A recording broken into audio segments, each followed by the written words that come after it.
A white student believed it would be amusing to shear a black student's hair in front of onlookers, but the reserved new student he targeted proved to possess a unique form of resilience.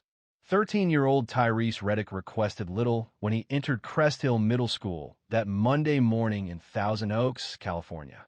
He carried his backpack, a well-used spiral notebook, and the same lunchbox he'd been using since 5th grade. His mom had written a brief message inside, as she always did, "Be yourself." That was sufficient. Tyrese felt no nervousness.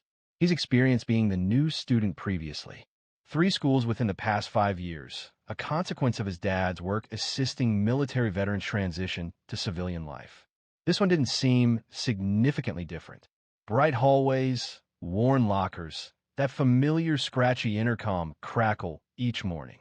However, even before second period, he could sense the nature of this place. Students observed him. Not everyone, but a noticeable number.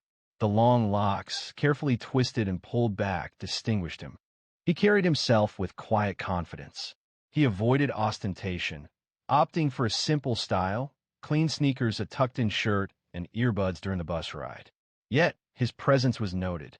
In Mrs. Lamar's history class, a girl with freckles whispered, "Your hair's cool." He responded with a small, appreciative nod, but remained silent. Afterward, in the cafeteria, he located an unoccupied table close to the vending machine. He was comfortable with solitude. He enjoyed watching initially, noting who laughed excessively, who moved in groups, who acted differently than they truly were. A definite pattern existed. Crest Hill operated with unwritten guidelines. There were the drama students, the sports teams, those who wore costly hoodies and spoke as if they were online personalities. And then there were those who maintained order, deciding who held significance. He noticed one of them before the 6th period began. He was tall, blonde, and boisterous, conversing with a group by the lockers, and they were all laughing excessively at something. Therese hadn't learned the boy's name yet, but he observed how other students either displayed overly enthusiastic smiles around him or avoided eye contact. Individuals of that nature were consistently the same, those who required an audience. Therese continued walking. Upon arriving home that afternoon, he placed his bag near the kitchen door. His mother was preparing red beans and rice, humming softly. "How was your first day?" she asked without turning from the stove. He shrugged. "Same as usual." "Did you make any friends?" she inquired. "Not yet." His father, seated at the table in a pressed polo, looked up from his tablet. "Are people staring?" he asked. Therese paused. "Don't hesitate to address it," his dad said, his voice even. "You don't need to prove anything to anyone, but you also won't allow them to take advantage of you. Do you understand?" Therese nodded. "Yeah. You're not attending that school simply to endure it. You are there to command your presence, silent if you desire, vocal if you select, but never allow anyone to define you based on their assumptions." His dad expressed himself in that manner often, not through formal talks, but through subtle guidance, valuable insights woven into the aroma of coffee or while tending to his boots in the garage. Therese paid close attention. He consistently listened. The following morning, as he secured his hair back in the mirror, he reflected on his father's words. He didn't need to create a disturbance. He simply needed to be dependable. However, even dependability couldn't prevent a storm from developing. Within the first week, Therese understood the social dynamics well. Crest Hill wasn't overtly unfriendly, but it had its nuances, those subtle cues that revealed the power structure. And centrally positioned within that was Brent Granger. Brent wasn't the largest student, but he carried himself as if he were. His dad owned and operated Granger Buick GMC, a car dealership located off the main highway, and it was well known throughout town. He habitually wore his hoodie halfway off his shoulders, kept his socks pulled up high, and had a knack for transforming every classroom into his own personal game show. Teachers put up with him. Students either adored him or actively avoided eye contact. There was no middle ground. Tyrese understood this perfectly. Brent wasn't seeking popularity. He wanted to be feared, admired, and followed. He had cultivated this reputation through a deliberate strategy, employing boisterous jokes, harsh nicknames, and ensuring he had an audience whenever he criticized someone.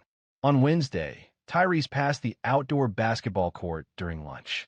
Brent was present with his group, Logan, Bryce, and Chadwick, all 8th graders, all known for being loud.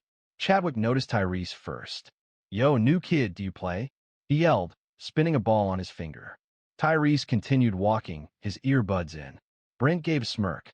Was he really spending that much time on his hair? The others chuckled. Tyrese remained unfazed. However, he registered every comment. Later that day, Logan brushed against him in the hallway. "Oops," he stated matter-of-factly, without acknowledging him. It wasn't accidental, it was a challenge. That night, Tyrese sat on the back porch with his dad, an ice pack on his knee. He'd received a hard elbow during PE basketball. It was the same group. Insufficient for a formal report, but enough to send a message. His dad looked at him, but remained silent initially. "I'm good," Tyrese stated. "I know you are," his father responded. "But being good isn't the same as being ready." Ready for what? Tyrese pondered.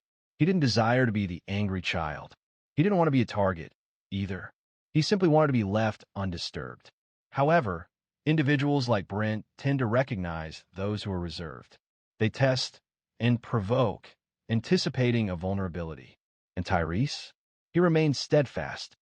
He was carefully considering his actions. Friday arrived. It was gym class time. The locker room before the bell consistently held a peculiar atmosphere, a combination of boisterous energy and the scent of deodorant. Tyrese was securing his shoelaces when Brent entered late, holding a pair of scissors. "New kid?" Brent called out across the room. "Did your mom forget to give you a haircut?" Tyrese remained silent, continuing to tie his shoes. "Man, you're sporting a whole jungle on your head." Several students laughed. A few appeared awkward, but offered no comment. Then Brent approached.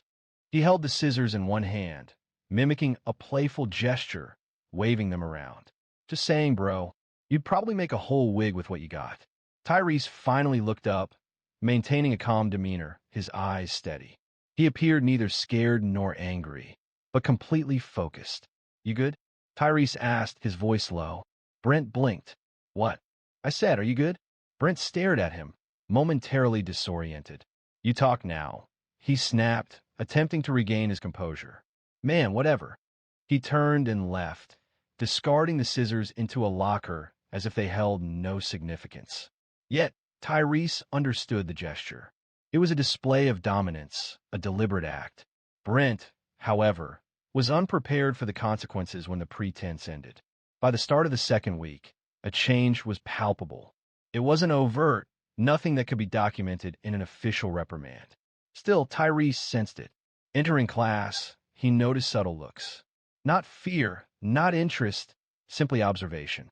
A posture of expectation, as if everyone anticipated a confrontation. He preferred to avoid entanglement. Within Mr. Delano's science lab, he heard a student whisper, "That's the person Brent is involved with." During lunchtime, another student subtly shifted their tray when Tyrese took a seat at the table's end. He remained composed, neither adjusting his position nor expressing any reaction. He simply ate more slowly. One afternoon, while on his way to the library, a 7th grader, a slender boy with braces, approached him near the vending machines. "Hey," the boy said, slightly winded, "are you Tyrese?" Tyrese looked over. He cautioned, "Just, be careful around Brent. He's been speaking about you. Said he intends to make a statement." Tyrese questioned that. "A point?" His companion confirmed, "Yes. He says you believe you're superior to everyone. He's planning to correct you." The young man paused before adding, "He did something to a 6th grader last year. He poured a milkshake on his head during lunch." Everyone laughed. It was quite disturbing. Tyrese acknowledged with a nod. "Thank you." The boy appeared to want to add something, but someone called his name, and he ran off. That evening, Tyrese lay on the living room rug, feet resting on the couch, looking at his phone. His mom was close by, checking papers. "Something on your mind?" she asked without looking up. He hesitated. "Have you ever had someone harass you just to see you react?" She set down her pen and turned to him. "You mean like bullying?" "I mean like they notice you don't join their games, so they force you into one." She paused, allowing the words to linger. I've encountered individuals like that before, she remarked. In college, even during my first teaching job, some people struggle to grasp peace unless it aligns with their expectations. He responded, you maintain your principles. You acknowledge your identity, and you refuse to allow others to compromise your stability. He nodded in agreement. His father entered the room, wiping his hands with a towel. Do you wish to speak with me?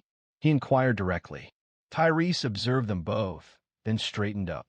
I thought, his dad said, settling into the chair opposite him. Is that the boisterous one? Yes. What is he doing? Nothing yet. Just comments. Bumping into me. Talking as if he's seeking a reaction. Is it effective? Tyrese shook his head. No, but it's becoming tiresome. His father leaned forward. Let me tell you something, he said. The world is full of kids like Brent. It doesn't matter if you're 13 or 30. Some of them have loud voices. Some wear uniforms. Some hide behind keyboards. They all behave similarly. They test and challenge you, attempting to provoke a reaction, either a rash response or retreat, he indicated by tapping his finger on the coffee table. You refrain from either action. You remain composed until they acknowledge they're confronting an unexpected challenge. Tyrese looked at him. Can I strike him? He inquired.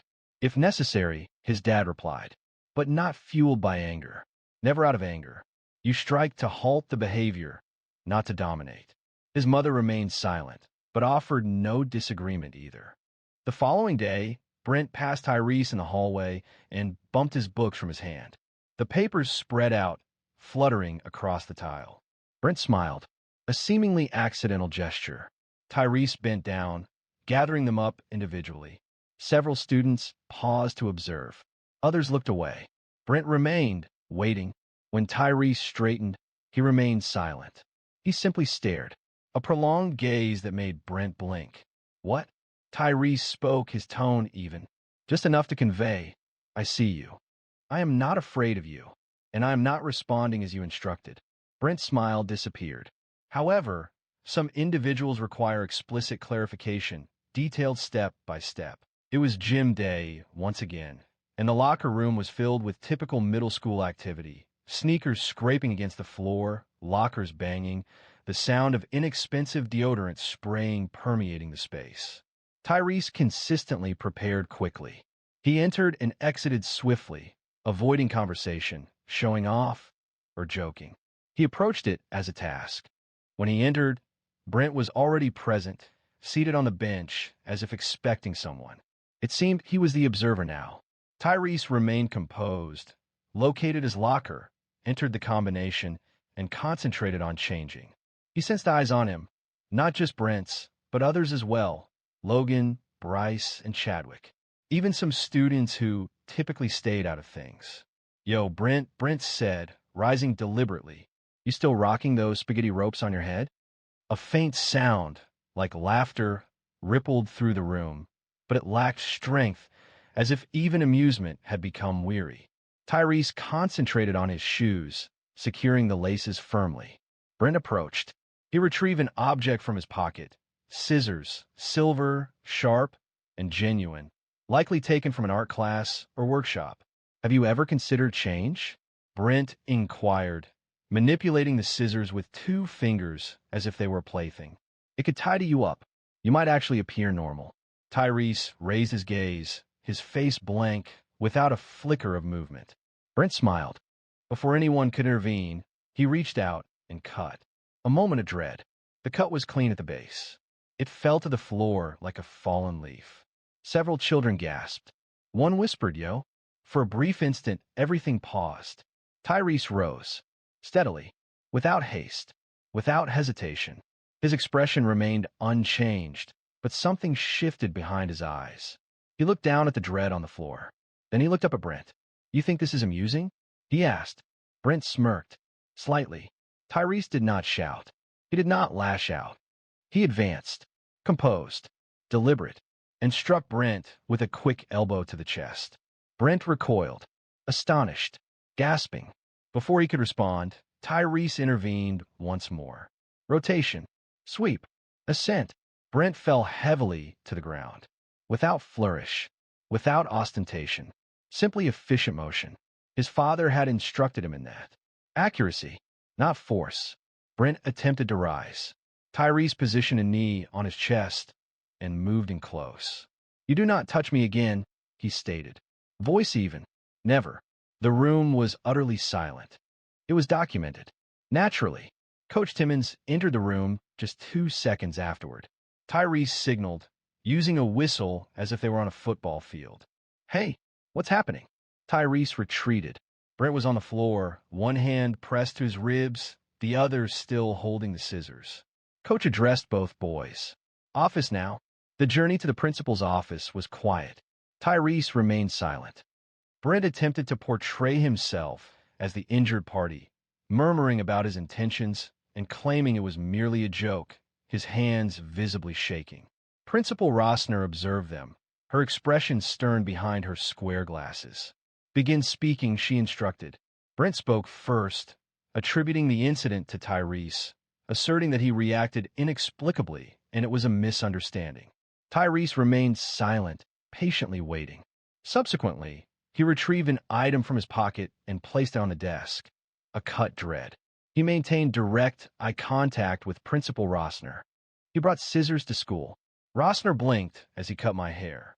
Her face remained still, though her eyes shifted. She then turned to Brent. "Is that true?" Brent stammered. "It was a joke. I wasn't going to actually—" "You cut his hair?" No response was given. "I want your parents here." "Now." Coach Timmons stood behind them, arms crossed, silent. 20 minutes later, Tyrese's mom arrived, entering calmly but with firmness. She sat next to her son, placed a hand on his shoulder, and looked the principal directly in the face. "Before we say a word," she stated, "I want to know if you all understand what this means." Rossner exhaled slowly. "We're handling it." "You better." But the truth was, this wasn't just a school issue anymore. It was bigger, and it wasn't going away quietly. By that evening, the video had already started making its rounds. It wasn't a long clip, just 10 seconds, but it showed everything. Brent moved forward with scissors. Tyrese advanced, executing a takedown. Following that, there was a close-up shot of Tyrese leaning in, appearing composed and resolute. The quietness in the locker room spoke volumes. The incident spread through group chats and Instagram stories.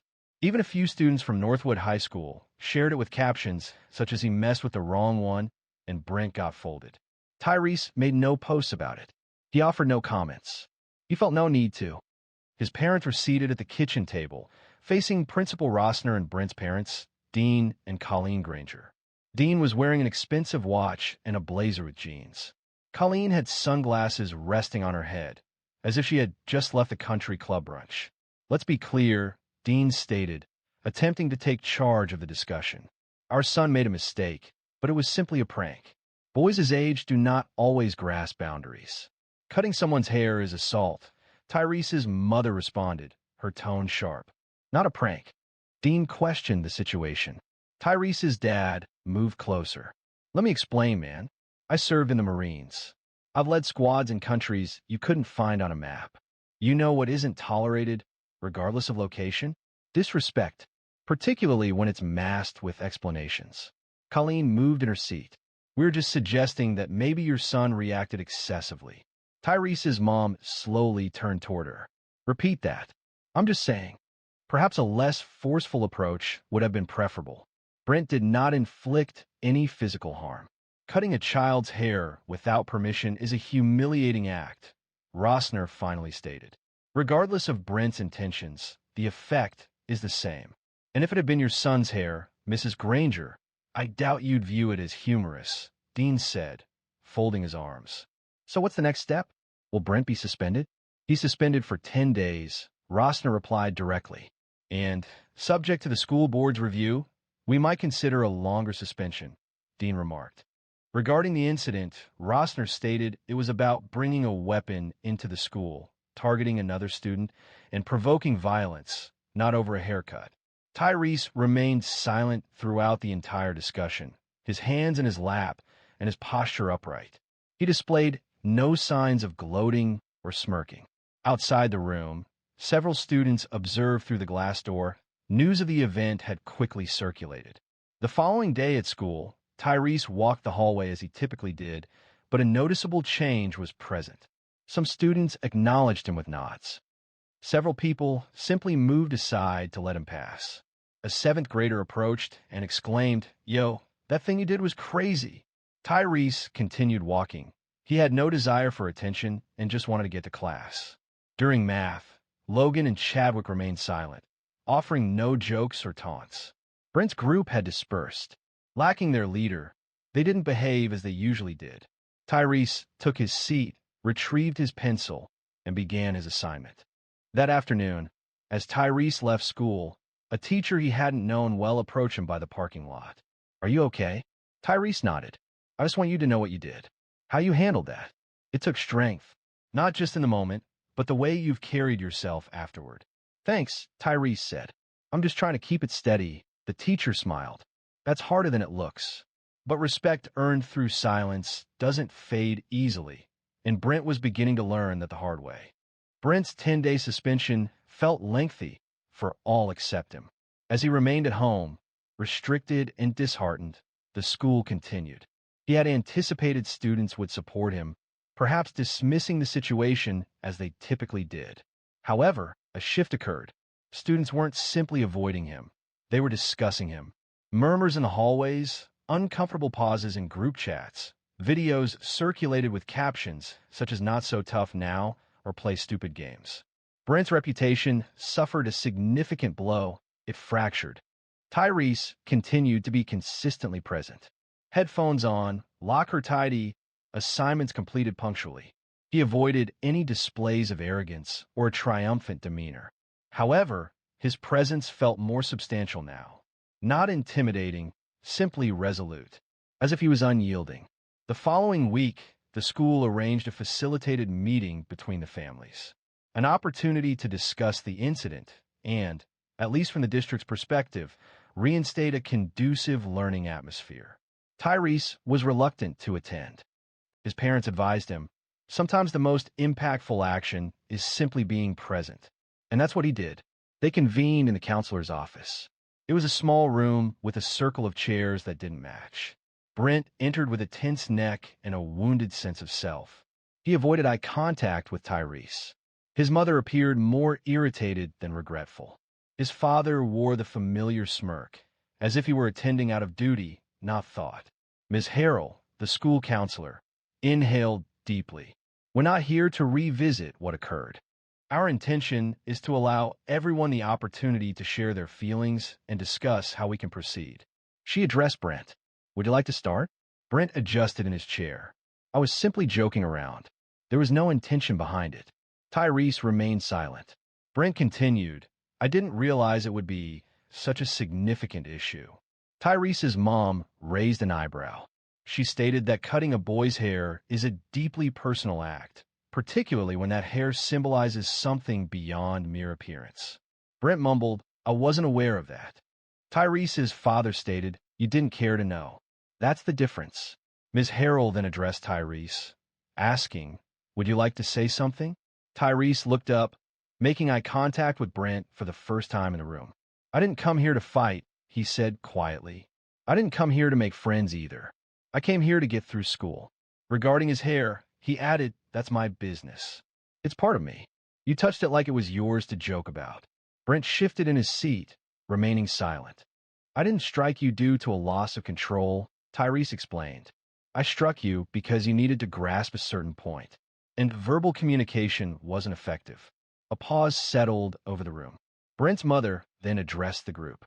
"We have discussed boundaries with him." "Have we, Brent?" Brent responded with a restrained nod. "Yes." Ms. Harrell added, "Occasionally, consequences provide more valuable lessons than spoken words." She then turned toward Tyrese. "Are you satisfied with the current situation?" Tyrese gave a slight shrug. "I do not require an apology." Brent raised his head. "I do apologize, however." Tyrese observed him, not with the intention of causing Brent discomfort, but to understand his delivery. Frankly, Tyrese didn't detect much substance behind the words. "Okay," Tyrese stated finally. "Then carry it." "Carry what?" Brent asked, puzzled. "The apology? The lesson?" The understanding that not everyone will permit you to belittle them and dismiss it with laughter. Tyrese rose. That's all I needed to say. His parents followed him from the room. In the hallway, his father placed a hand on his shoulder. You didn't fight in that room, he said, but you still reacted. He continued, but the thing about true strength? It doesn't manifest in punches. It shows up in how you choose to leave. A week later, Crest Hill Middle held a school-wide assembly.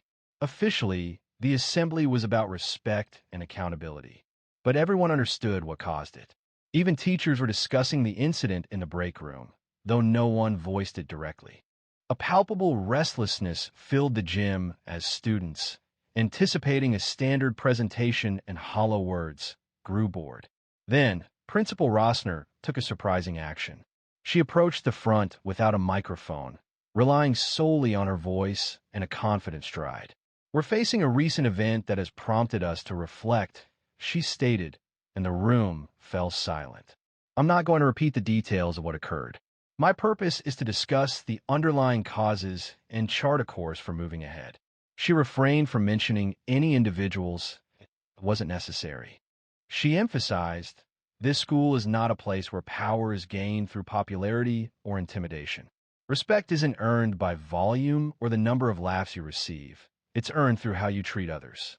Even when no one was observing, a few students glanced around, some shifted uncomfortably, but others remained focused. Listening. Tyrese was seated near the back. He didn't withdraw. He didn't exaggerate his presence, either. He simply maintained the posture he now adopted as he walked through the hallways, balanced and steady. Following the assembly, several students approached him. You all right, man? One student inquired. Yeah, Tyrese responded. You handled that situation differently than I would have, another student observed. Tyrese simply shrugged. A sense of silent acknowledgement began to replace the previous laughter. Even the faculty noticed. Mr. Delano stopped him following science class and remarked, I hope you're proud of how you conducted yourself. Tyrese smiled and replied, I'm just trying to be steady. The significant event occurred a few days later during art class. Miss Ruiz gave the class a project exploring identity, focusing on self-perception and external perception. She indicated the project could take any form, such as a painting, sculpture, or even a college application. Tyrese created a painting, a portrait of a boy with locks, cropped, and one missing. The depiction wasn't conveying sadness or anger, but rather portraying the boy standing tall amidst a storm, with other figures indistinct in the background. When he shared his work, the class fell silent.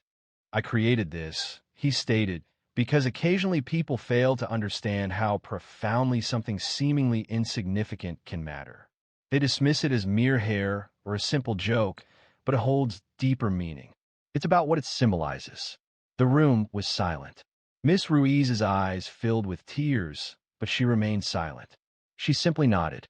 That day, after school, Brent walked past him in the hallway, unaccompanied, without his usual entourage or any commotion. He offered a brief glance. Not an apology, not a confrontation, just recognition. Tyrese nodded once. Nothing further. It wasn't a close bond, but it was a respectful separation. Returning home that evening, his mom was preparing sweet potatoes in the kitchen. Did the art project go well? She inquired. Better than well, he replied. His dad entered from the garage. Did you receive a response regarding your student council essay? His father asked. Yes, Tyrese confirmed, smiling. You're accepted, his father said, pleased. Calmly, proudly. You deserve that, he said. Afterward, as Tyrese prepared for bed, he gazed into the mirror. One section remained noticeably shorter than the others. He hadn't corrected it. He chose to do it this way, not because he lacked the ability, but because it wasn't necessary. It served as a reminder of the challenges he had already overcome, of what didn't break him, of who he was before, during, and after the storm. Because some conflicts aren't about achieving victory. They're about ensuring the subsequent one doesn't unfold in a similar fashion. If this account resonated with you, evoked an emotion, please share it. A lesson can be found within, and perhaps someone in your circle needs to hear it. Join our mailing list for more stories that speak truth, challenge disrespect, and remind us all what quiet strength truly embodies. He entered the bank, his appearance marked by a tattered coat and old shoes. People assumed he was simply another person experiencing homelessness. Then, he spoke calmly, stating, "I own the land this building sits on," and presented documentation to support his claim. The door chimes sounded as it always did upon entry, yet few people acknowledged it. They barely glanced up. A few fleeting looks were all it received.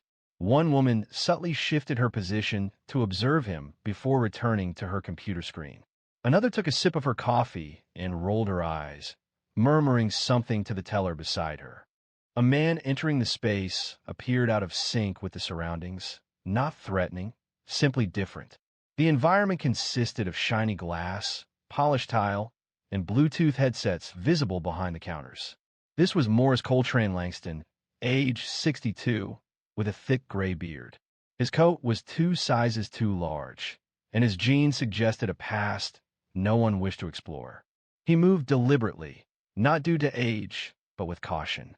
Each step felt significant, as if he were assessing his place within the setting. He approached the counter where Brittany was working. She offered him a brief look. "Sir, a bank card or ID is required for withdrawals," she stated plainly. Morris offered a gentle smile, though it seemed weary. "I don't require a withdrawal. I need to discuss property," he said. Brittany's eyes widened slightly. She glanced at her colleague, who was visibly trying to contain laughter. "Property?" she asked. "Yes," he confirmed. "I believe I own the land this bank is built on." At that moment, the laughter erupted. The message originated from Cliff Yarrow, the assistant branch manager, who had approached, arms crossed. Cliff was a man who displayed his authority prominently. He made no attempt to conceal his amusement. "Sir, I believe you are at the incorrect building," Cliff stated. "This is not the county records office. You cannot simply enter and declare ownership of a bank." "I did not say I own the bank," Maurice responded, his voice quiet. "I said I own the land. There's a distinction." Now, all eyes were upon him. The security guard, identified as Lee, who typically appeared to be checking his phone near the door, stood up straighter and moved forward. Cliff questioned, "Do you have any paperwork to back that up?" Maurice slowly reached into his coat pocket. For a moment, Lee reacted, conditioned by experience to anticipate a potential threat when a black man reached into a pocket. However, Morris's movements were unhurried and non-threatening. He carried the envelope deliberately, as if accustomed to it. He produced a thick, crumpled packet. The pages were yellowed with worn edges, having been folded and unfolded numerous times. At the top, it read, "Franklin Delroy, 1913 land deed." Below that were stamped legal seals and notary signatures. "I've held on to this since my father passed," I said. "And he kept it since his father passed," Maurice added. The deed belonged to a black-owned cooperative that obtained plots throughout this section of Knoxville during the Reconstruction era. I tapped the envelope gently. "This confirms my grandfather did not sell the land. It was leased. Ownership returned to us following a default, though this information was never shared." Brittany's smirk disappeared. Lee stopped scrolling. Cliff cleared his throat. "I believe it's time for you to leave, sir," he stated. "I think it's time someone examines the contents," Maurice said calmly. Then, an unexpected event occurred. A man from the office furthest to the left, John Delgado, the branch manager, emerged. He had been observing through the glass for the preceding few minutes. He requested the documents. Morris provided them immediately. John escorted them back to his office. A period of silence followed, lasting briefly. Subsequently, 5 minutes elapsed, then 10. Eventually, John appeared. His expression was altered. "Connect me with regional compliance on the line." Immediately, he stated. As phones began to ring and conversations grew concerned, Maurice remained still at his position by the counter. He was anticipating something, and they all understood, instinctively, that it wasn't a monetary request. Cliff walked back and forth behind the teller row, massaging the back of his neck, as if that would aid his comprehension of what he's heard. John Delgado continued on the phone, speaking in brief, strained sentences to someone at corporate. His office blinds were partially closed, but every few seconds, a glimpse of his face emerged from the gap. He wasn't smiling anymore. Brittany stood uncomfortably at her station, looking sideways at Maurice, who hadn't moved from his position. His hands were folded, and documents rested gently on the counter in front of him. "Do you want to sit down?" she finally asked, her voice softer. Maurice shook his head. "I've done enough sitting in my life." A man in a tailored suit and thick-rimmed glasses walked in briskly from the back entrance. His ID badge read Gerald Tisdale, Regional Property and Compliance. He went straight to Delgado's office without a word. Moments later, John opened the door again and waved for Maurice. "Sir, would you mind stepping in for a moment?" Maurice nodded once and retrieved his envelope. His boots made a slight scuffing sound against the tile as he entered the office. As the door closed behind him, the remaining staff members quieted. No one spoke. Even the security guard adjusted his position, uncertain whether to remain nearby or act as if nothing was occurring. Inside, the atmosphere was tense. "Mr. Langston," Gerald stated cautiously, "I've reviewed the original deed and the tax history you provided. Could you please tell us where you've been keeping these documents?" "My father kept it in a box of his belongings," Maurice responded. "He was a carpenter, building houses in Alcoa and Maryville before his knees failed. After he passed away, I kept the papers in a locker at a storage unit I used when I lacked permanent housing." Delgado appeared astonished. "You're saying this land was never sold? That the trust was still active?" Maurice retrieved a smaller, more recent envelope and gave it to Gerald. Inside was a typed letter from a small firm in Chattanooga, a probate specialist named Lena Fry, confirming the lapse in city filings and the reversion clause in the original agreement. The letter was dated 6 months ago. I only found it after she assisted me in reviewing some of my dad's old files. "Thought it was junk at first," Gerald said, staring at the paper. His mouth opened a little, but he didn't speak. "Legally," Maurice explained, "this building stood on land that was part of my grandfather's estate. The lease agreement had been temporary. As the bank underwent mergers and changes in ownership over the years, the arrangement wasn't renewed. They simply built on the land, presuming no one would inquire." Delgado rubbed his temple. "That represented decades of transactions," Maurice stated, "and not a single one examined the records far enough back. Everyone seemed to think the past had resolved itself." Gerald rose quickly and gazed out the office window. "We need to involve legal right away," he stated.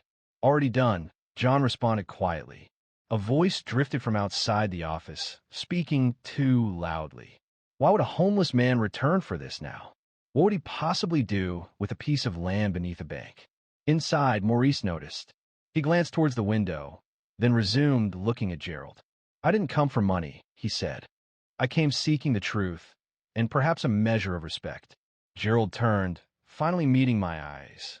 There was a pause. "You are not wrong, but while discussions focused on compliance and liability, something else was unfolding in the lobby." Whispers had escalated to murmurs, and one employee was already texting someone outside the bank. The story, as it turns out, began long before Maurice ever entered that bank. Prior to the advent of smartphones, before suburban expansion consumed agricultural land, before the concept of a man like Maurice could be envisioned, standing serenely with a document, contesting the very core of a multi-million-dollar organization.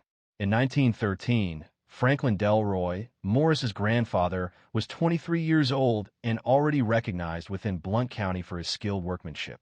His hands constructed churches, schoolhouses, and porches that remained standing a century later.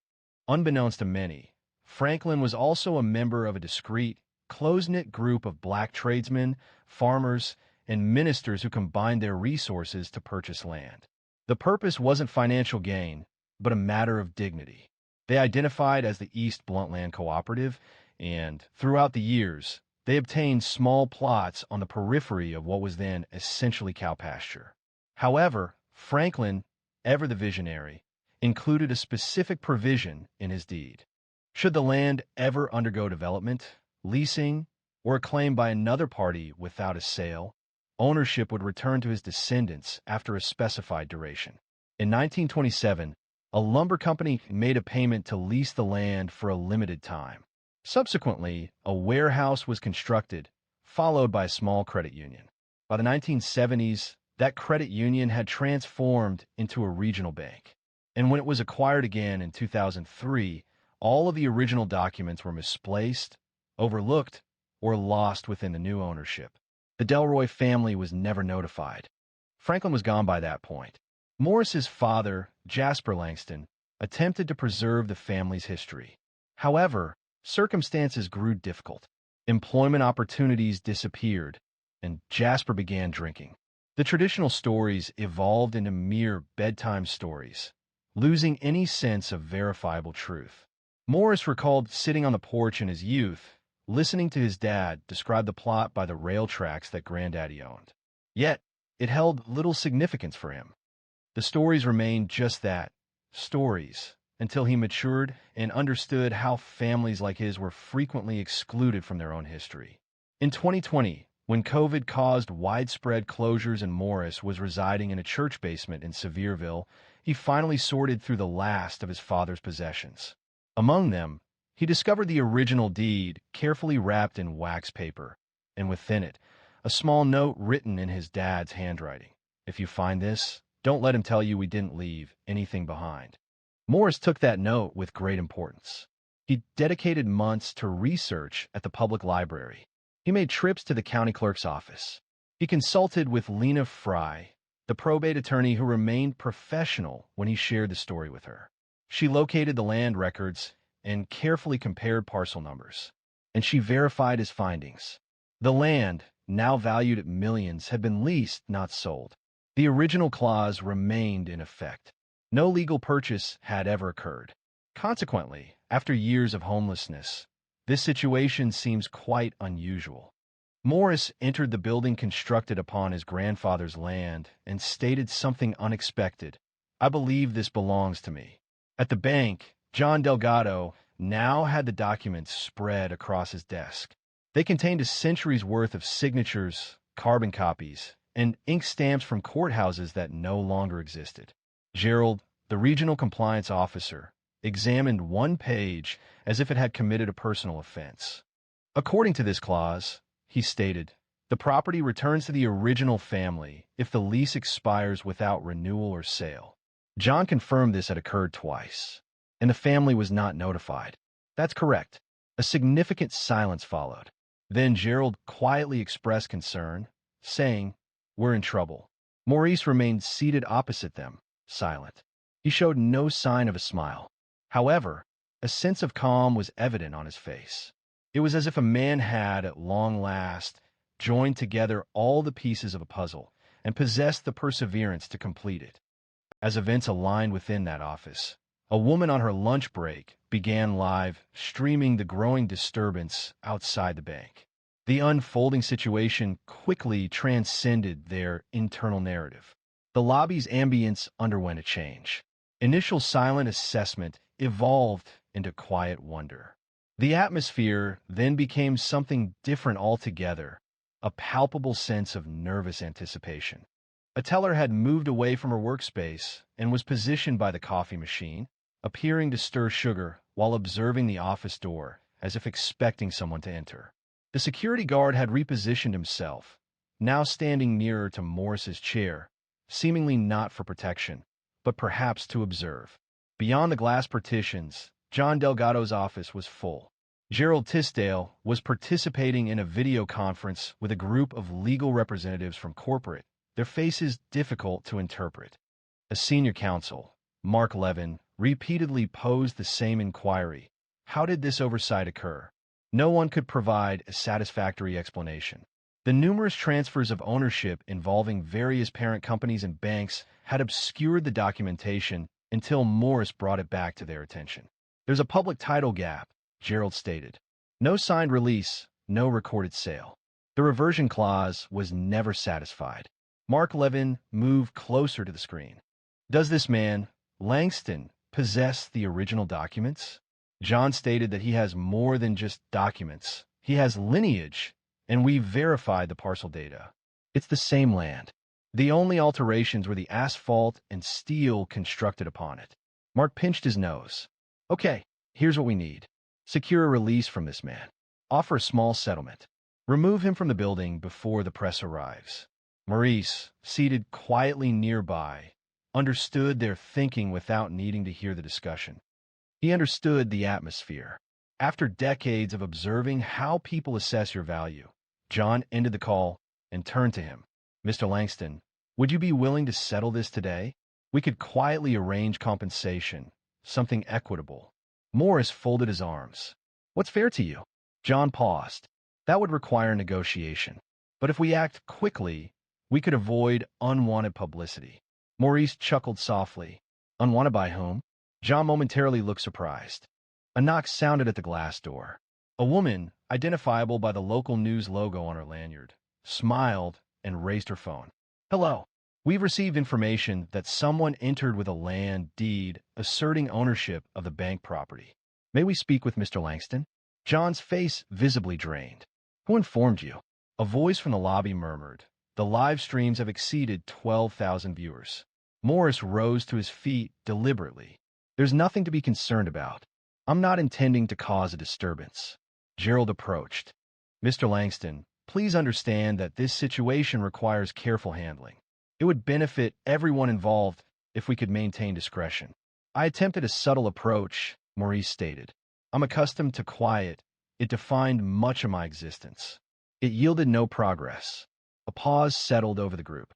Gerald seemed poised to object, but a palpable truth lingered, inescapable. Returning to the lobby, Brittany spoke softly to Maurice.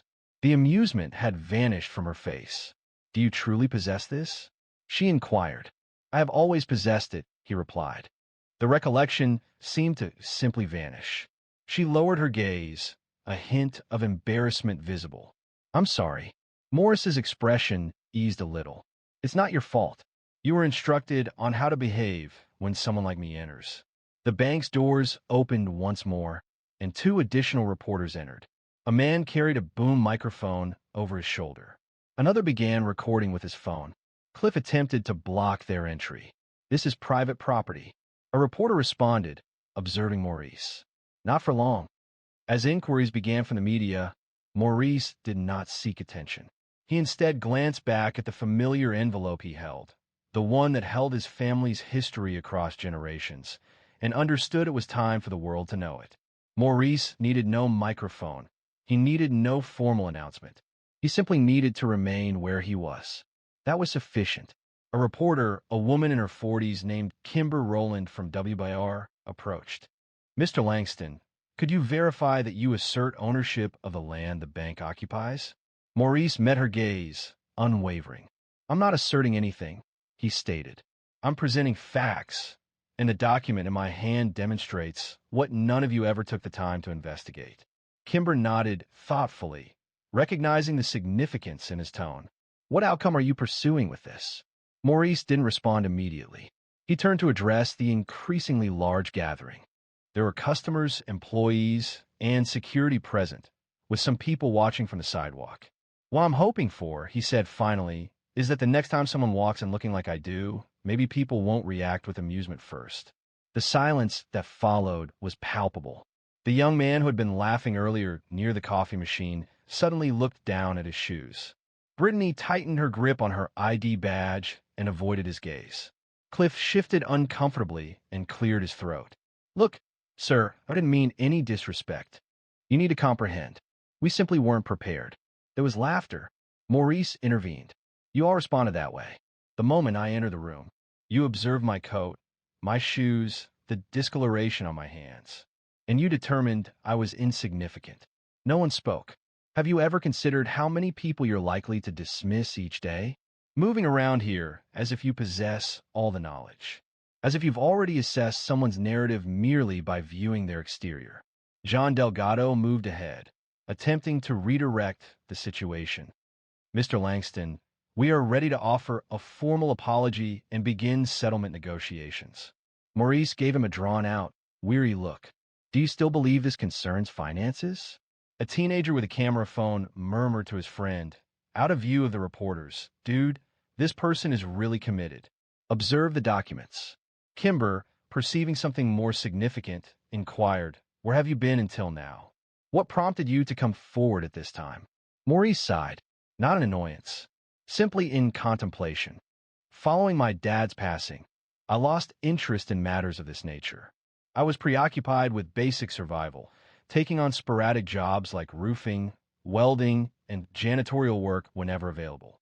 Maintaining stable housing proved difficult when people avoided direct interaction. I experienced periods of both prosperity and hardship, followed by even more challenging times. He paused. There were nights I slept under bridges and mornings I cleaned the same floors people used to ignore me. However, I never discarded that envelope. The memory of every shelter I stayed in, every town I passed through, remained with me. He held it up gently. It's all I had left from a man who believed we were worth more than people thought. And one day, I simply grew weary of silence. A woman from the crowd spoke softly. "You kept the deed all these years?" Maurice nodded. 50 years it stayed in our family. Passed from one calloused hand to another, Kimber asked. "And what now?" He surveyed the bank lobby, his gaze lingering on each employee who had assessed him that morning. "What now?" He repeated. "Now you recall my name." From a corner location, Gerald spoke to John. "This is going to be a public relations disaster." However, the individuals within the bank weren't observing Gerald. They were observing Maurice. Truly observing. Some for the first time, as if a barrier had been removed. Not just from his narrative, but from theirs as well. "You believed I was unseen?" Maurice stated softly. "I remained present. You simply didn't observe carefully enough." However, the outside world had already begun to notice. They perceived a man who brought more than just a deed to that building. He carried evidence that dignity isn't derived from affluence. It arises from steadfastly maintaining one's identity. By the following morning, the narrative had spread beyond state lines. Every local news station in Tennessee aired a rendition of it. Some reported inaccuracies.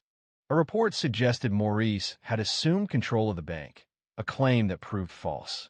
Nevertheless, the message spread.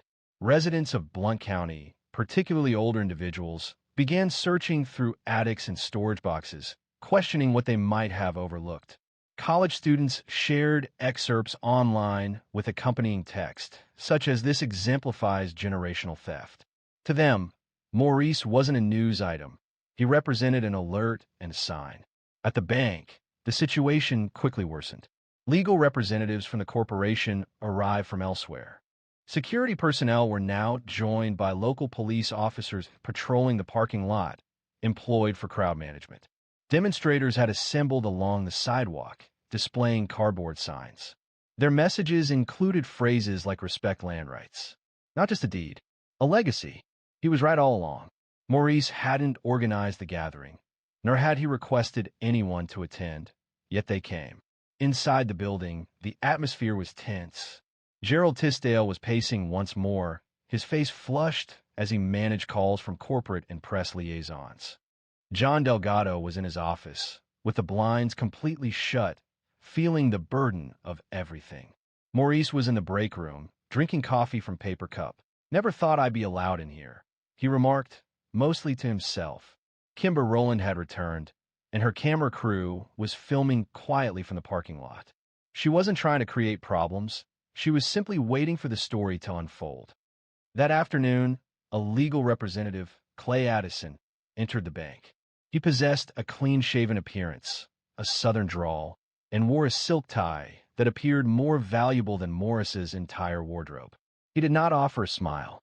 "Mr. Langston," Clay began, settling across from him, "let me start by saying our firm recognizes the validity of your documentation. We are here to discuss terms." Maurice listened intently, remaining still. "You placed our client in a complex situation. We acknowledge the oversight and are ready to present a substantial financial offer for the permanent transfer of ownership." A paper was slid across the table by Clay. Maurice looked at it, then raised his gaze. "You believe this is the core issue?" he inquired, his voice level. "It's a considerable sum," Clay stated. "It's a price," Maurice replied, "and it doesn't come close to covering what you're attempting to resolve." Clay released a sharp breath. "What would be acceptable to you?" Maurice leaned forward, composed but resolute. "I want a plaque with my grandfather's name displayed out front. I also want the official record corrected with the city, and I want a foundation established in his name one that provides housing for families who have experienced similar circumstances. Clay blinked. Are you serious? I'm absolutely serious. There's a significant pause. Then Clay said, I will present this to the board. You please do that. Information about the negotiation became public the same day. And when it did, an unforeseen development occurred. People began making donations. People donated online, in person, and by check. One woman from Jackson traveled 2 hours to personally hand Maurice a $20 bill and express her gratitude for him, ensuring they weren't forgotten. The bank subsequently released a brief statement later that week, stating, we recognize the validity of Mr. Maurice Langston's claim and are working in good faith to resolve this matter respectfully. We have deep appreciation for the legacy of Franklin Delroy and the community he helped build. While corporate and sanitized, this statement was unexpected. Regarding Maurice, there was no celebration. No press conference was held. He simply exited the bank one afternoon, carrying the same envelope he had entered with. However, this time he wasn't alone. 3 generations of Delroys stood with him in spirit, and hundreds more supported them. While legal teams assessed expenses and public relations teams prepared announcements, the most important aspect had already transpired. Someone like Maurice had finally been acknowledged, and the narrative was no longer controlled by the bank. It belonged to everyone who had ever been forgotten. The sun shone that morning. Maurice Langston stood in front of the bank again. Now, he wasn't standing on disputed land. He was standing on his grandfather's land, officially recognized by the city of Knoxville as part of the Franklin Delroy Legacy Trust. It wasn't just a name on paper anymore. A new plaque had been installed outside the bank's main entrance, embedded in a small brick pedestal near the sidewalk. Bronze letters, clear and lasting. Dedicated to Franklin Delroy, 1890 to 1954, builder, father, landowner. His legacy endures. Maurice touched it softly. The plaque felt cool beneath his fingertips. He remained silent. Words weren't necessary. A small group had assembled for the unveiling. Community leaders, students from the local university, reporters, and some of the same bank staff who previously ridiculed him were present. Brittany stood at the rear, her hands clasped, attempting to make eye contact with Maurice whenever he turned. This time he succeeded. The foundation he had proposed was already being established. A partnership with a local nonprofit was formed within weeks of the settlement.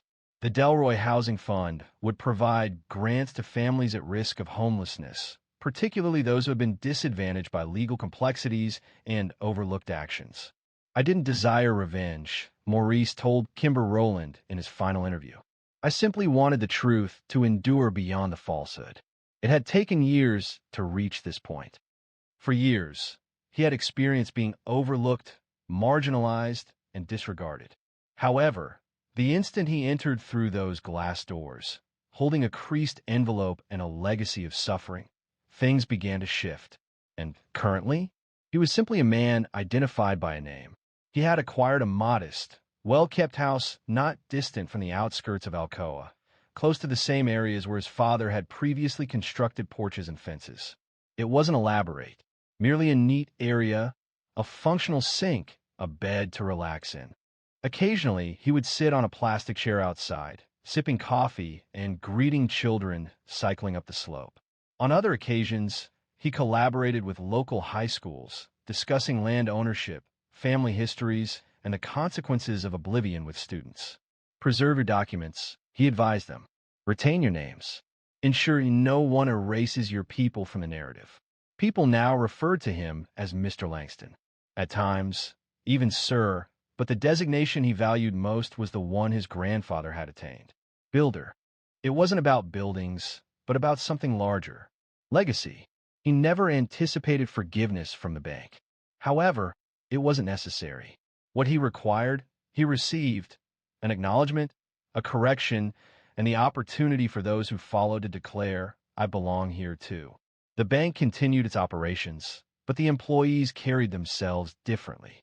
They engaged with people they had previously overlooked. They posed questions rather than making assumptions. The transformation wasn't flawless, but it represented a meaningful shift. One afternoon, Several months following the resolution of events, Brittany approached him outside the community center. "Mr. Langston?" she asked, her voice betraying nervousness. "Yes," he replied. I've been taking night classes. Real estate law." He raised an eyebrow. "Is that so?" he inquired. "After everything that happened, I realized how much I didn't know.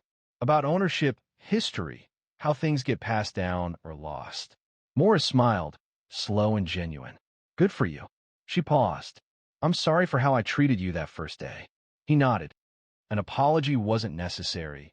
It was owed to the individual who would next enter. She considered this thoughtfully, responding, "Yes, I will." He retrieved a copy of the original deed, a replica, to be exact, from his coat and gave it to her. "Keep this. Use it in class. Teach someone something." She accepted it with care, as if it were fragile. As she departed, Morris looked towards the street and observed a group of teenagers assembling at the bus stop across the road. One of them gestured towards the plaque. The others drew closer to listen. He remained silent, allowing them to continue.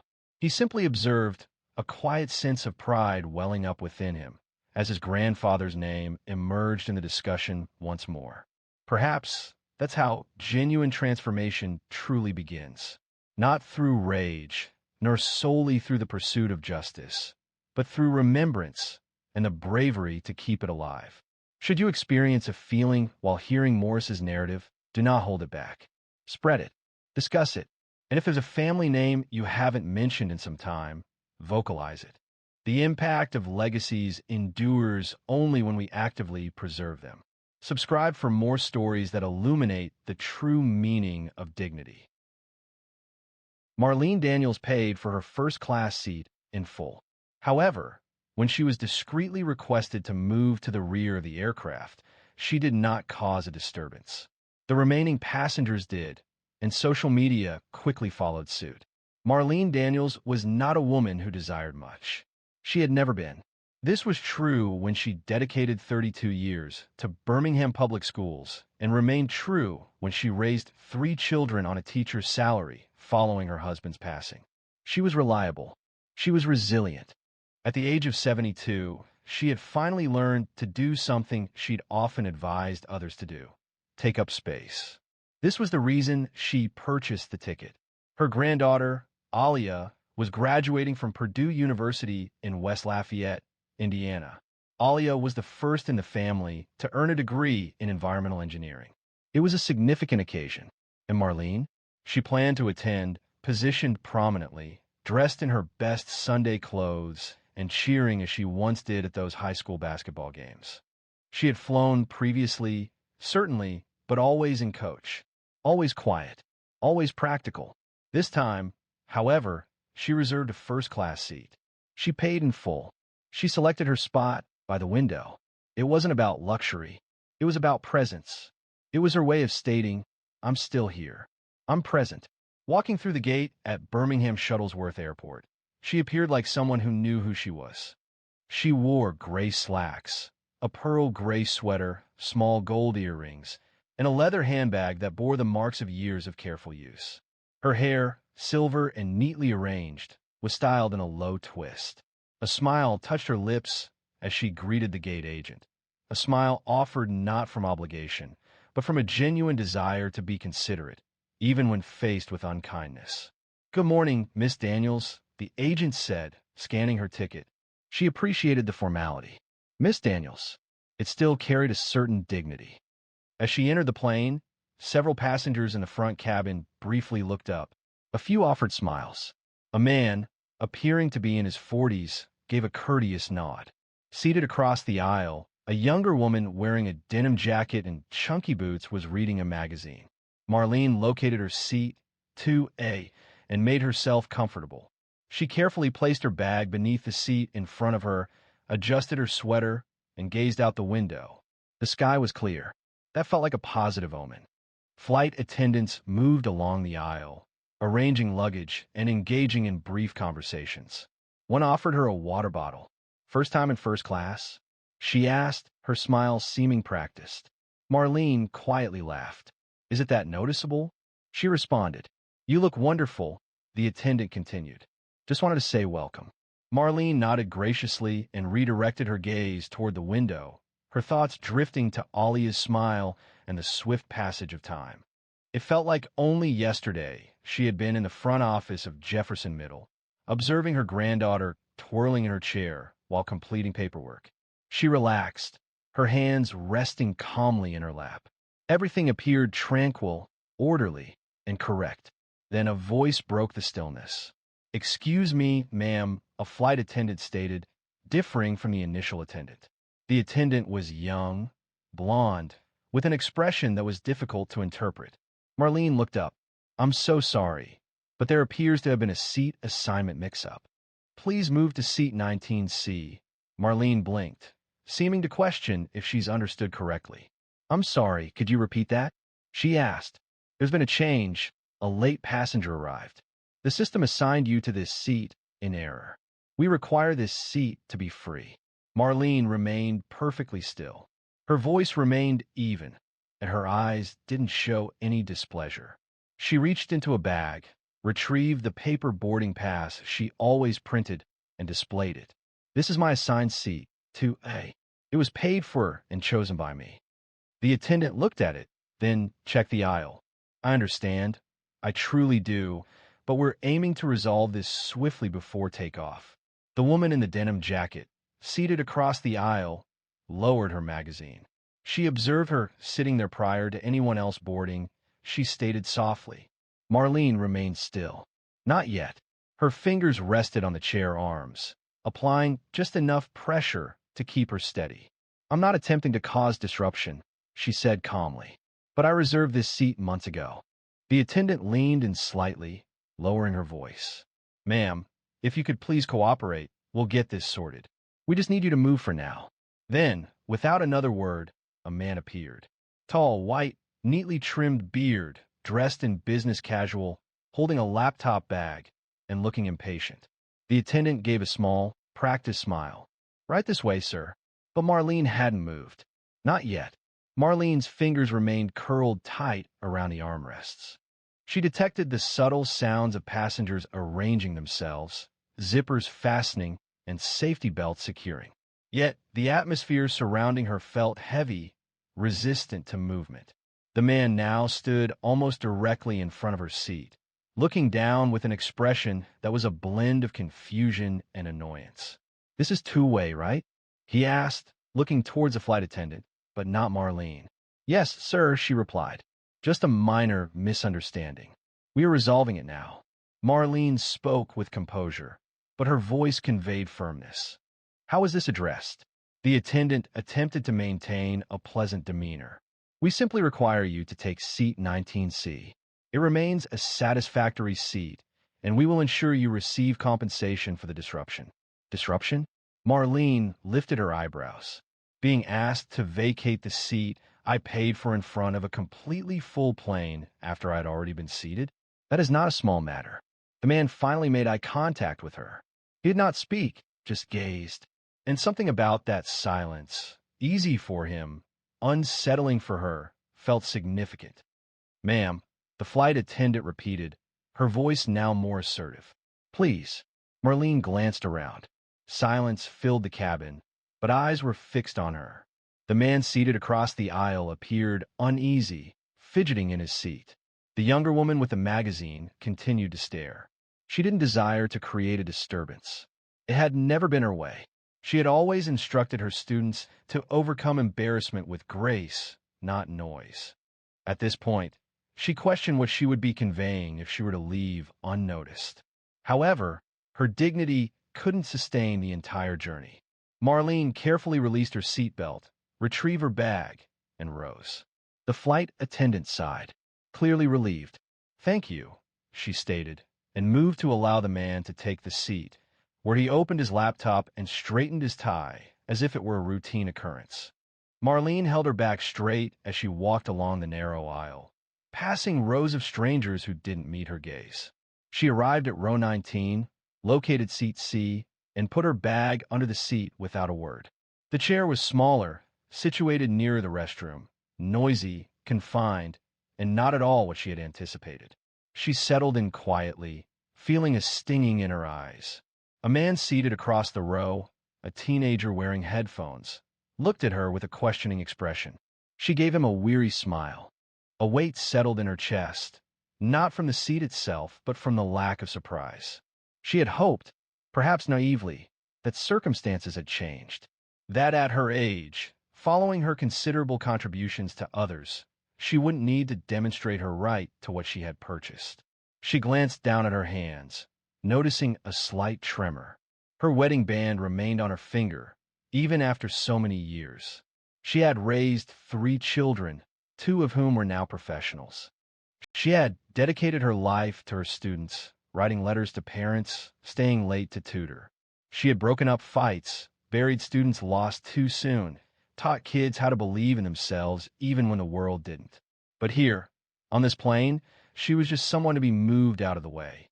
The captain came over the speaker, giving the usual welcome. Flight time to Indianapolis, 1 hour and 42 minutes. Seat backs upright, tray tables locked. Marlene leaned her head against the window. She remained silent, her gaze fixed. Then, a subtle change occurred. "Excuse me?" The voice came from the woman wearing a denim jacket, who had now risen to her feet.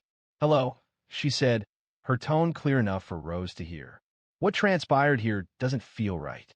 Marlene turned, visibly surprised. The woman continued, gesturing towards the front. "That lady had her seat initially. I observed her checking in and taking her assigned seat. She presented a printed boarding pass. And you all moved her? What was the reason for that?" A moment of silence followed. Several passengers glanced upward, seemingly attentive. A flight attendant hurried over, attempting to soothe the woman. "I understand your concern, but we're trying to keep things moving," she said. "No," the woman responded, her voice rising. "You moved her because you believed she wouldn't speak out. But I will," and she wasn't alone anymore. The cabin, which had just moments before been filled with the quiet rustle of carry-ons and pre-flight conversation, was now utterly silent. Marlene remained still. She remained in 19C, uncertain whether to feel embarrassed or thankful. Perhaps both. She observed the woman, appearing to be in her mid-30s, with a confident posture and eyes filled with frustration, firmly holding her position. "I'm sorry," the woman continued, now speaking to everyone nearby. "But you can't ignore what just occurred. You moved that woman from her purchased seat, offering no reason. And this man," she indicated towards 2, simply walked in as if everything was normal. The gentleman in the seat glanced up briefly, adjusting his cufflinks. He remained silent. "Why?" the woman insisted. "And I want the rest of the plane to hear, because this isn't correct." The flight attendant paused. She began to speak, but then glanced around. Passengers were turning to look. Phones appeared. A red-haired teenager 2 rows back had his camera aimed directly forward, recording openly. A mother with a toddler leaned in and whispered to her husband. People's gazes were moving. Tension increased. Suddenly, a voice from row 3 interrupted. "She is correct." A man, appearing to be in his late 40s, with a beard streaked with gray and wearing a worn Detroit Tigers cap, rose partially from his seat. "I observed it as well. She was already present, holding a boarding pass. You moved her without justification, and honestly, I am not satisfied with that." The flight crew exchanged looks. Another attendant, taller, older, possibly more experienced, approached, placing a hand lightly on the younger woman's arm. "We will be able to discuss this once we are airborne," he stated. The woman in denim remained still. "No, you speak now. This was not an accident. This was a deliberate action. And if no one else is going to voice it, I will. That woman was repositioned because you believed she wouldn't object due to her age. And let's be frank, because she is black." That word resonated like a sharp rebuke in the quiet. Marlene averted her eyes. She felt a flush rise up her neck. She had never enjoyed being the focus of attention. A voice arose from the rear of the cabin. "That's unfair," a younger man murmured. "There's no way that should have occurred." Another person then spoke, their voice raised. "Return her seat." The man wearing a two-way radio seemed uneasy and finally closed his laptop. He glanced at the flight crew. "Honestly, I don't need the seat if it's going to cause a disturbance," he stated. "I simply took the one they assigned to me." The assertive woman responded with a derisive laugh. You observed her relocation and didn't inquire, not even once. He shrugged, deliberately avoiding eye contact. It not my responsibility. The flight attendant tried to manage the situation. We recognize emotions are intense. Let's resolve this promptly so we can depart on time. However, the man wearing the tiger's cap interrupted. Not until she receives her seat back. He turned and addressed Marlene. Ma'am, he said, would you like your seat back? She paused. She had dedicated much of her life to instructing others on how to utilize their voice to champion what is just. Now her own trembled. I don't want to be the cause of this flight being delayed, she stated quietly. You are not, the woman from row 2 responded. You are the reason it might finally be rectified. That was when it occurred. The man in row 4 rose, followed by a couple situated behind him. If she doesn't receive her seat, someone declared, we are not sitting either. Flight attendants began to panic. Someone reached for the phone to contact the pilot. The aircraft doors remained open, and established procedures were now being implemented. The chief flight attendant returned, visibly agitated. We need to halt boarding, a fellow passenger interjected. It's too late. The planes are full. Resolve this immediately. Marlene rose deliberately. Her hands were steady now. I didn't request this situation, she stated. However, I will not remain here and pretend I didn't receive what I paid for. I secured seat 2A. I checked in promptly. I adhered to every guideline. Throughout my life, I've adhered to every guideline. Then, suddenly, the man in 2A rose. He offered no apology. He avoided eye contact. He simply took his laptop and proceeded toward the rear of the plane. The crew swiftly assisted Marlene in returning to the front. As she passed, numerous passengers acknowledged her with nods. Several offered words of encouragement. Good for you. You didn't deserve that. We saw. She resumed her seat in 2A. The armrests felt altered this time. Not stiff, not cold. By the time the plane departed, the video had already been uploaded online. As the aircraft ascended through the clouds, the mood within the cabin remained subdued. Marlene was seated in 2A, her hands calmly resting in her lap. She had not consumed the offered beverage. It wasn't necessary. Her mind was occupied. She felt no anger, not a vocal expression of it. She was considering her granddaughter, reflecting on the world Alia was entering with that degree. This incident, this small public humiliation, wasn't unprecedented. However, something about it felt different this time. In row 18, a teenager with red hair had already posted a 23-second video to TikTok with a caption, "They move an old black woman out of her first-class seat for some dude." The entire plane seemed to agree. The reactions were immediate. That's disgusting. She deserves to have that seat back. What's the airline? Tag them. By the time the flight landed in Indiana, 3 influencers had compiled a video that was distributed by an account called Justice from the Aisle, and it had already surpassed 80,000 views. Marlene was unaware of any of this. She was still arranging her sweater and getting ready to text Alia upon arriving at the terminal. Her phone had remained turned off throughout the flight. As passengers exited the aircraft, several briefly touched her arm. Your class act, they said. Glad they made it right. She softly expressed her gratitude, her eyes appearing warm yet weary. She felt unsure how to react to the focus. A portion of her longed to retreat into the airport bustle, simply taking her shuttle and heading into town. However, upon activating her phone, it vibrated, and vibrated again. Numerous messages arrived, some from her children, others from past colleagues, and even a few unfamiliar numbers. Her youngest son, Louis, had attempted to call her 3 times. She accepted the call on the 4th ring. Mama, he said, his voice already filled with emotion. Are you okay? I'm fine, baby. Why? You're all over the internet. I mean everywhere, Twitter, Instagram, TikTok. Someone has a video of you standing up for yourself. You handled that with grace, Mama. I'm proud of you. Marlene's chest tightened. I didn't even know she was filming. She captured everything. They attempted to displace you from a seat you paid for, and people are reacting strongly. She paused, taking a deep breath. I didn't do anything extraordinary. Yes, you did, Louis stated. By the time she reached the parking area where her shuttle was waiting, she had missed 5 additional calls. One was from a local reporter in Indiana. Two were from media outlets she didn't recognize. Someone named Mia from the Morning Circle had emailed her twice already. Marlene lowered her phone into her lap, allowing the shuttle to rock slightly as it pulled away from the curb.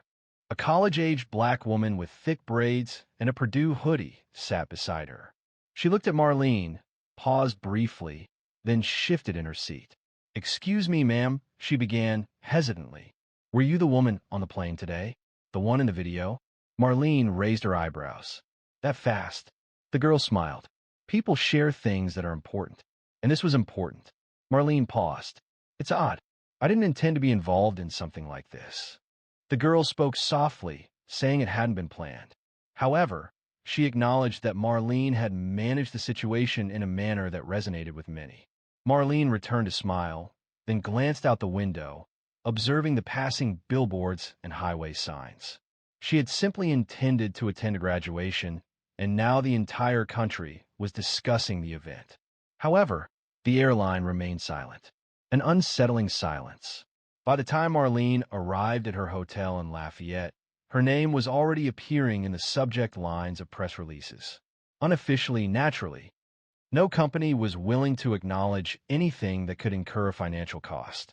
However, the airline, Coastal Air, was aware of the situation.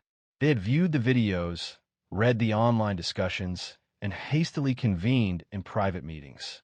Marlene's phone rang again as she entered the elevator. An unfamiliar number. She allowed it to proceed to voicemail. She felt weary.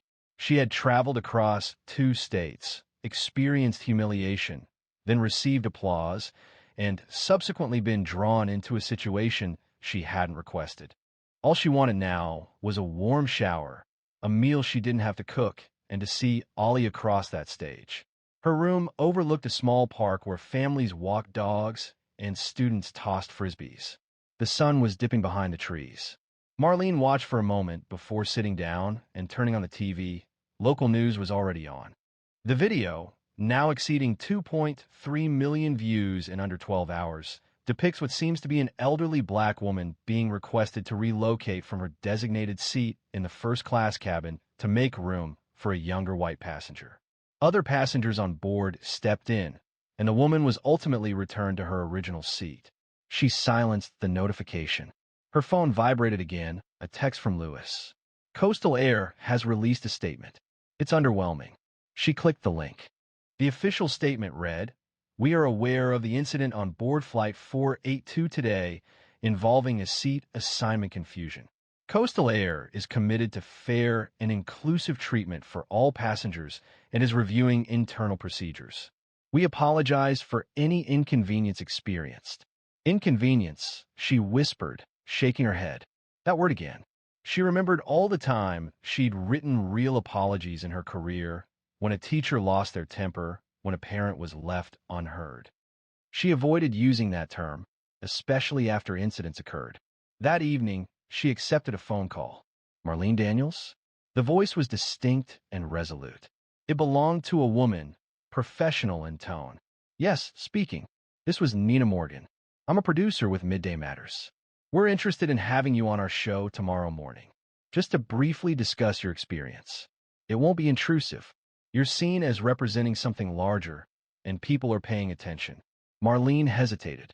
"I'm not a symbol," she replied. "I know," Nina responded, her voice gentle and sincere. That's why her refusal of the interview felt significant, at least for the time being. A quiet impulse arose within her. She had dedicated her life to assisting others in expressing themselves. Perhaps now was her opportunity to speak out once more.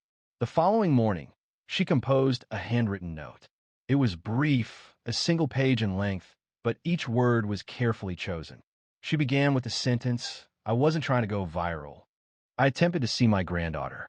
She spoke about dignity, about how simple it is to overlook older individuals, about what it feels like to be marginalized, not for the first time, but for the thousandth.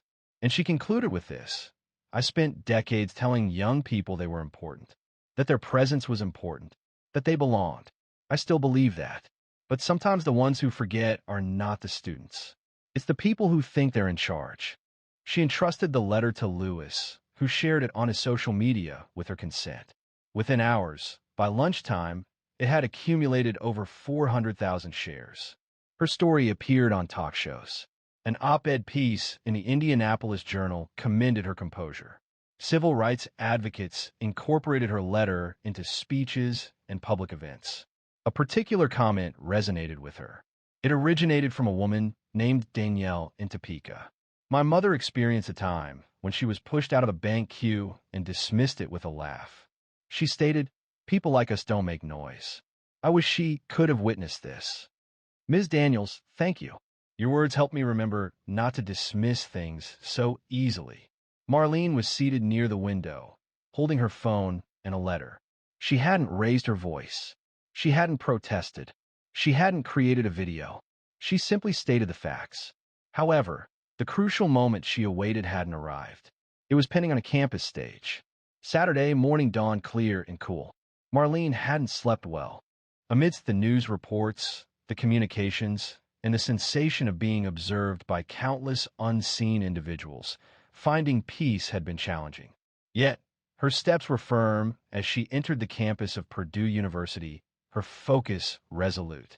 She wore a navy blue dress and a coordinating hat, the very one she'd reserved for a significant occasion. This was that occasion. She was unconcerned if people recognized her now. Let them. Today was not about her. She was there to witness her granddaughter's walk. The stadium seating was almost completely full when she located her row. A security guard approached her, held her gaze for a moment, then smiled. "Ms. Daniels, yes?" He said, "I just wanted to say thank you. I saw the video. I'm glad you stood your ground." She nodded warmly. "Appreciate that. I'm here for my granddaughter." He reached into his pocket and continued, "The dean of students asked me to escort you to a reserved section. For family. It has a better view." Marlene paused, questioning, "Reserved for whom?" He smiled. "For you." She followed him upwards to the front rows, just behind the stage, where a simple seat was designated with a folded card. "Mrs. Marlene Daniels, guest of honor." She blinked, her heart skipping a beat. It wasn't a spotlight. There was no podium, just a seat, and it belonged to her. Offered, not taken. Shortly, the ceremony commenced. Names were announced. Gowns flowed. Applause resounded. Then, Alia Denise Daniels. The name resonated through the air like a church bell. Marlene watched as her granddaughter advanced. Tall, radiant, her eyes gleaming under the weight of her own accomplishment. She saw her grandmother, and for a split second that proud smile wavered, only to return, fuller, brighter, and glistening with tears. Following the ceremony, the family assembled beneath a cluster of trees near the quad. Her sons were already debating who was taking whom to dinner. Her daughter-in-law was adjusting her youngest shirt. Alia hurried to her and embraced her grandmother's waist, almost dislodging the hat. "You made it," she murmured. "Naturally I did." Marlene responded. "Do you imagine a seating error would prevent me?" They laughed, lingering in the embrace. Alia retreated, her eyes glistening. "I witnessed everything, Grandma. The videos, the letter. I'm receiving messages from students at school, professors, classmates, individuals I don't even know. You've instigated conversations." "I didn't attempt to," Marlene stated. "I simply didn't want to remain silent anymore." Alia concurred. "Perhaps we don't always have to raise our voices. But when we do speak, people should pay attention." Later that afternoon, while gathering her belongings back at the hotel, Marlene received a formal letter slid under her door. It bore the Coastal Air logo in an embossed design. The letter contained an offer, an invitation to speak at their annual Equity and Training Summit, with all expenses covered. They described it as an opportunity to elevate the discussion. She read the letter twice, then folded it neatly and placed it in her purse. The next day, she called the number provided. "Ms. Daniels, we're honored you returned our call," said a representative. "We'd love for you to be our guest speaker. Your story, your grace, has moved thousands." "I'm flattered," Marlene said plainly, "but I won't be attending." The woman on the other end paused. "May I ask why?" Marlene responded, "I wasn't moved to speak for your company. I spoke because my dignity fell out of place in row 19. She concluded the call softly and settled onto the bed's edge, observing a small group of children playing in the park across the street. The wind swirled leaves in lazy circles. She didn't require a public forum. She had already conveyed her message, and it was apparent without explicit statement. This time, the seat wasn't withheld from her. It was presented. She simply declined to occupy it. However, there was one final matter she needed to address. The information wasn't shared with the airline, nor with reporters. It was for all of us. The morning she flew back home, Marlene sat quietly by the airport window, observing the activity on the tarmac. Luggage carts, fuel trucks, a slow taxiing plane with its belly full of untold stories. She sipped coffee from paper cup, her hands now steady. The commotion had subsided. News cycles had moved on. Trending topics had displaced her face with fresh headlines. And that was acceptable. Marlene's actions weren't motivated by a desire for attention. They stemmed from an internal resistance to diminishing. Her phone vibrated again. It was another message from an unknown sender, a retired nurse in Arizona. The message read, "I've spent my whole life apologizing before I even spoke. Thank you for reminding me I don't have to." Marlene reread the message, then put her phone away and surveyed the terminal.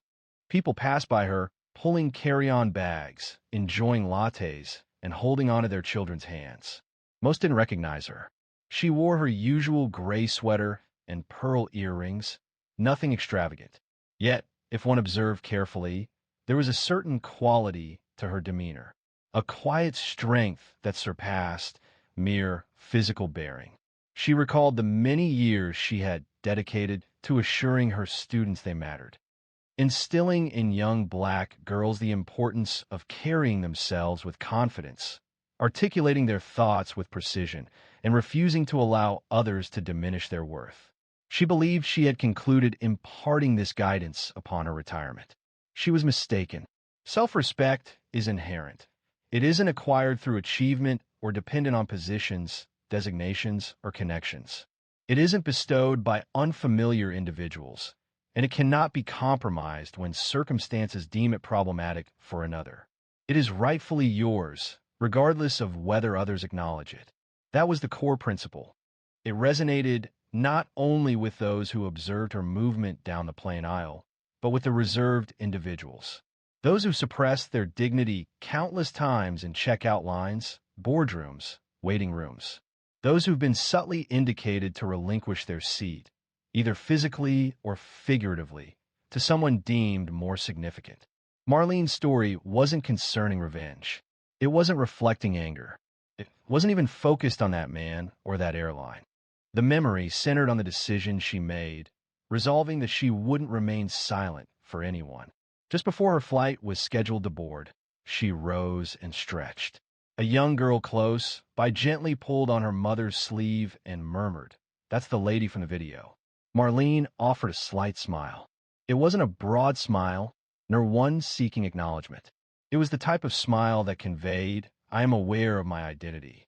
As she proceeded toward the gate, the same flight attendant from her initial journey appeared, though in a different uniform on a different day.